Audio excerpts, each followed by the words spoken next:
লেবাননে ফের যুদ্ধবিরতি ভেঙেছে ইহুদিবাদী রাষ্ট্র দখলদার ইসরায়েল, যার ফলে দুই দেশের সীমান্তে আবারও সংঘাত ছড়িয়ে পড়েছে বলে জানিয়েছে বার্তা সংস্থা রয়টার্স।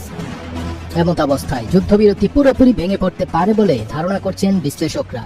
দক্ষিণ লেবাননের নাবাতি ও সিরন এলাকায় ইসরায়েলের বিমান হামলায় অন্তত 12 জন নিহত হয়েছেন। লেবাননের স্বাস্থ্য মন্ত্রণালয় এবং ন্যাশনাল নিউজ এজেন্সি এ তথ্য জানিয়েছে। তবে এবার এই হামলার দাঁতভাঙা জবাবও দিয়েছে লেবাননের সশস্ত্র যোদ্ধারা। যুদ্ধবিরতি লঙ্ঘন করে লেবাননে হামলার জবাবে এবার ইসরায়েলে দফায় দফায় হামলা চালিয়েছে ইরান সমর্থিত সশস্ত্র গোষ্ঠীটি ইসরায়েল এসব হামলা চালিয়ে যুদ্ধের প্রস্তুতি অব্যাহত রাখছে বলে ইঙ্গিত দিচ্ছে। চলমান যুদ্ধবিরতি সত্ত্বেও ইসরায়েল ও লেবানন সীমান্তে উভয় পক্ষের মধ্যে পাল্টাপাল্টি হামলা চলমান রয়েছে। গতকাল শুক্রবার গোষ্ঠীটি জানায় তারা ইসরায়েলি সেনাদের লক্ষ্য করে অন্তত 9টি পৃথক অভিযান পরিচালনা করেছে। এর মধ্যে কিছু হামলা লেবাননের ভেতরে অবস্থানরত ইসরায়েলি বাহিনীর ওপর এবং কিছু হামলা উত্তর ইসরায়েলে পরিচালিত হয়।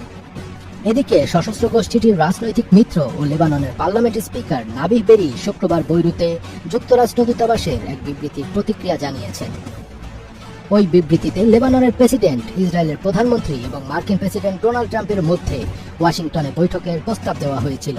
নাবিহ বেরি বলেন, লেবাননে হামলা চলমান থাকা অবস্থায় এ ধরনের আলোচনার কোনো যৌক্তিকতা নেই।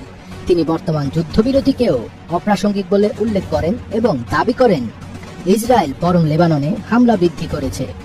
এই যুদ্ধবিরতি টিকে থাকবে কিনা এবং সম্ভাব্য আলোচনাও ভেস্তে যেতে পারে কিনা তা নিয়ে লেবাননের রাজনৈতিক মহল ও বিশ্লেষকদের মধ্যে ইতিমধ্যে আলোচনা শুরু হয়েছে। সামরিক বিশ্লেষকরা বলছেন, দুপক্ষের মধ্যে এসব চলমান হামলা আবারও পূর্ণ যুদ্ধে রূপ নিতে পারে।